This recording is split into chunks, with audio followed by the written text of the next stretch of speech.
Arsenal Fan TV, a lot better tonight. We're Warriors again, you know. I mean, obviously, the lack of depth in our squad is a concern, and the papers make a lot about the transfer window and stuff because there's nothing else to talk about. One game in, we got flamed by Villa, maybe a dodgy ref or something. What it did expose, though, is that we lack depth in our squad. But what this did also show here tonight is our first team is not rubbish at all. You know, that Fenerbahce did not play well, but that's a cauldron, you know. That is like a gladiator pit to go into one of those Turkish stadiums, and I hope that the 200 Gooners that are out there tonight actually make it out tonight and don't get served up in pita bread with a bit of chilli sauce and full salad on the side, because it's going to be a long ride home for them, you know. But 3-0 away at Fenerbahce, that's a very good result for us, and I think it will do us a world of good. We're Warriors again. Now, that result probably almost ensures that we're going to be in the Champions League. Now, what players shall we go out there and try and get to make sure that when we're in the Champions League, we're not just making up the numbers? I don't quite understand how this thing works. I mean, Wenger said all the business is done in the last 10 days, but, you know, you could also say that all the Christmas shopping in the world is done in the last 10 minutes, you know what I mean? And yet they're usually the crap presents, aren't they? You know what I mean? You run around going like, some soaps, and a dinosaur, that'll do for cousin, and then you forget that he's 14 now, he doesn't want a dinosaur, he's not 4 anymore, and you're running around trying to do, you know, so I'm not convinced that our policy of waiting, but I think that good players also were waiting to see where Arsenal were in the Champions League. I mean, the whole thing about Suarez, and I've had a debate with someone very closely related to about whether we should have signed Suarez or whether we could, even if we were able to. But that would have all hinged on, are we actually offering Champions League football? That wasn't clear. It's a lot clearer now. It's not guaranteed.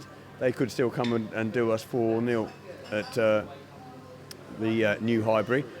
And with the atmosphere of some of the people, it's not impossible, you know. I think they had an easier ride there in a way, but they're not going to beat us 4-0. You know, I think we're pretty much in the Champions League now, and I think that will have a huge bearing on what's attractive. I don't think Arsenal are a Champions League winning side, and everyone knows that, but a lot of players just want to play on that stage, have a go on that stage, hear that music when they come out, you know what I mean, and have that on their CV, even if they are just, stepping their way up to what they hope to be Real Madrid or AC Milan or one of the classic, dominant teams. And a huge relief tonight for the fans who've been suffering a lot over the past few days. Well, we have been suffering a lot, and we've been putting a lot of pressure. But modern media's like that. When there's nothing to talk about and there's no matches, it's all the transfer window. Let's attack them on that. And everyone's got an opinion now, and everyone's opinion can be magnified. With the megaphones of the internet and Twitter and all of the rest of the websites. Every second person's a blogger,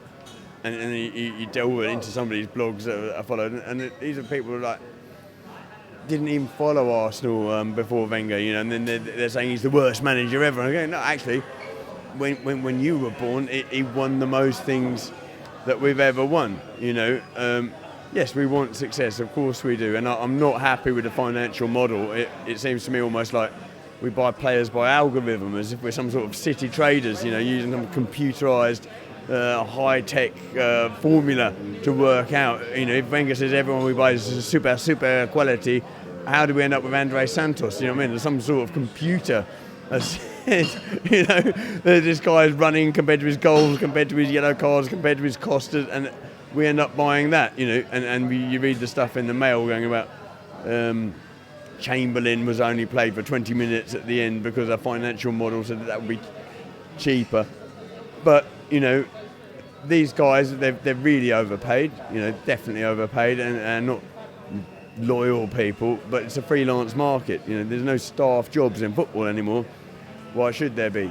And what they want to do is perform on the biggest stage, and the biggest we can offer as Arsenal is the Champions League, and I think we've got that now. We're back in there. That's good. Yeah. What you saw there was the result of total incompetence by the board and the manager. And it couldn't have gone any worse. They've had 90 days to buy players. We've lost 5 players in one day. And due to their incompetence, there's a very good chance for all that hard work we did trying to get fourth, it could blow it Wednesday night. And I'll tell you something, one of them, if not both of them, have got to go.